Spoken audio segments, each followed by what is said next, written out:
જય સરદાર ગૌસેવા સમાજ ટ્રસ્ટ કોઠારિયા દ્વારા જય સરદાર ગૌશાળાના લાભાર્થે ગૌધામ શિવકથાનું આયોજન આગામી 23 એપ્રિલ 2026થી 1 મે 2026ના રોજ કરવામાં આવ્યું છે। આ ગૌધામ શિવકથામાં દરરોજ હજારો ભક્તો બપોરે 3 વાગ્યાથી 6 વાગ્યા સુધી કથાનું શ્રવણ કરવા માટે પધારવાના છે। કથાના વક્તા પદે પરમ પૂજ્ય શ્રી ગિરી બાપુ કથાના વ્યાસાસને બેસી અને આપણને સૌ કોઈને પોતાની સુંદર મજાની શ્રેણીમાં શિવકથાનું આપણને સૌ કોઈને શ્રવણ કરાવવાના છે। અને દરરોજ રાત્રે સાંસ્કૃતિક કાર્યક્રમો જેમાં ગુજરાતના સુપ્રસિદ્ધ લોકગાયક અલ્પાબેન પટેલ, લોક સાહિત્યકાર રાજબા ગઢવી, યોગિતાબેન પટેલ, શ્રુતિબેન પટેલ, કૌશિકભાઈ પટેલ, હિતેશભાઈ અંટાળા, પ્રદીપભાઈ પાઘડી જેવા નામી અનામી અનેક કલાકારોના માધ્યમથી અને સાથે સાથે જયપુર રાજસ્થાનના 42થી વધુ કલાકારોની ટીમ દ્વારા ઈશ્વરની ઝાંખી પણ પ્રસ્તુત થવાની છે। અને સાથે સાથે જીલ એન્ટરટેનમેન્ટ દ્વારા શિવ ઝાંખી પણ અહીં પ્રસ્તુત થવાની છે।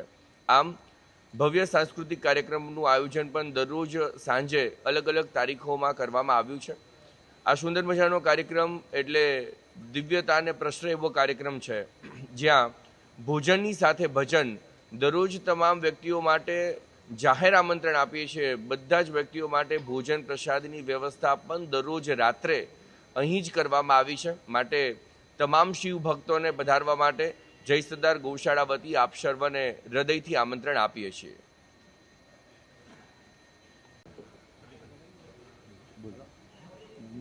જય સરદાર ગૌસેવા સમાજ ટ્રસ્ટ કોઠારિયા રાજકોટ વતી હું મારો ચેરમેન તરીકેની ફરજ બજાવું છું। આપ પ્રેસ મીડિયાવાળા સબ બધા જે પધાર્યા એ બદલ આપનો ખૂબ ખૂબ આભાર વ્યક્ત કરું છું।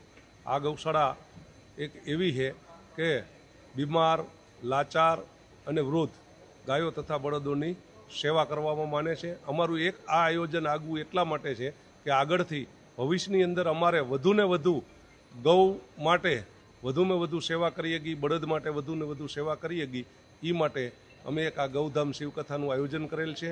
એમાં સર્વે દાતાશ્રીઓ અને શ્રોતાજનોને આ કાયમ માટે આ કથાનું શ્રવણ કરવા પધારવા તથા સાંજે કાયમ મહાપ્રસાદનું આયોજન છે, તો સૌને મહાપ્રસાદ લઈ અને ઘરે જવા મારી નમ્ર વિનંતી। જય સરદાર ગૌ સેવા સમાજ ટ્રસ્ટમાં હું ટ્રસ્ટી તરીકેની ફરજ નિભાવું છું। જય સરદાર ગૌ સેવા સમાજ ટ્રસ્ટની અંદર અંદાજિત 1200 જેવી ગાયો, 400 જેવા બળદો અને 400 જેવા નંદી એટલે કે ટોટલ 2000 જેવી પશુઓની સંખ્યાની સાર સંભાળ અને સારવાર લેવાય છે। જય સરદાર ગૌસેવા સમાજ ટ્રસ્ટ દ્વારા આ ગૌધામ શિવકથાનું આયોજન કરેલું છે। જય સરદાર ગૌસેવા સમાજ ટ્રસ્ટ પાસે ઓછામાં ઓછી 2000થી વધુ સ્વયંસેવકોની ફોજ છે અને આ ગૌધામ શિવકથાના આયોજનમાં એ સ્વયંસેવકો તન, મન અને ધનથી એ છેલ્લા 2 મહિનાથી આ રાત અને દિવસ અથાગ પ્રયત્ન કરી અને આ ગૌધામ શિવકથાનું પૂર્વ આયોજન આજે આપણે એ પૂર્ણતાના આરે લાવ્યા છીએ અને તારીખ 23/4/2026થી તારીખ 23/1/5/2026 સુધી આ ગૌધામ શિવકથાનું અહીં આયોજન કરેલું છે। ગૌધામ શિવકથાના ગ્રાઉન્ડ ઉપર જે કથાડૂમ છે એમાં અંદાજિત 15,000 જેટલી શ્રોતાઓ બેસી શકે એવી વ્યવસ્થા કરેલી છે। અહીં અમારું આયોજન એ મહાપ્રસાદ માટેનું જે ભોજનશાળા છે એમાં પણ અમારી પાસે 15થી 20,000 વ્યક્તિઓ એકી સાથે ભોજન લઈ શકે એવી વ્યવસ્થાઓ ઊભી કરેલી છે।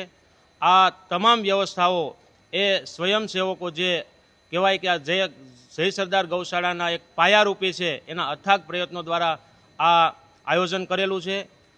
દહેલીના જે કાર્યક્રમો છે કથા દરમિયાન એમાં આજે એટલે કે 22 તારીખે 22/4/2026ના દિવસે એક ગૌધામ શિવકથાના આમંત્રણ રૂપે મહુડી વિસ્તારમાં બાઇક રેલીનું આયોજન કરેલું છે। તેમાં અંદાજિત 2500 જેવી સંખ્યાઓ બાઇક રેલીમાં જોડાશે। ત્યારબાદ 4થી 6 108 કુંડી યજ્ઞનું આયોજન કરેલું છે। તેમાં અંદાજિત 260 જેવા યજમાનો એ યજ્ઞનો લાભ લેવાના છે અને દરરોજના માટે જે અલગ અલગ કાર્યક્રમોની રૂપરેખાઓ છે એમાં નામાંકિત આપણા સૌરાષ્ટ્રના અને ગુજરાતના જે કલાકારો છે એના રાત્રિ કાર્યક્રમોનું પણ આયોજન કરેલું છે.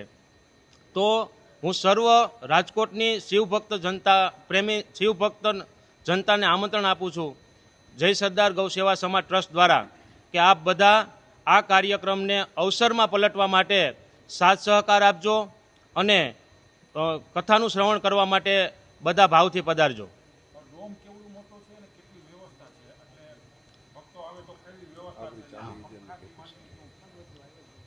ડોમની સાઇઝ છે એ 132 બાય 520 ફૂટની લંબાઈ છે અને આપણી પાસે અત્યારે ટોટલ 40,000 થી 45,000 શ્રોતાગણ બેસી શકે ને એટલી વ્યવસ્થા છે. લોકોની સેફટી માટે અલગ અલગ પ્રકારના એન્ટ્રી ગેટો આપેલા છે, અલગ અલગ પ્રકારે એન્ટ્રી આપેલી છે, ફાયરની તમામ વ્યવસ્થાઓ કરેલી છે અને ઇમરજન્સી હોસ્પિટલની પણ એક આપણે વ્યવસ્થા કરેલી છે.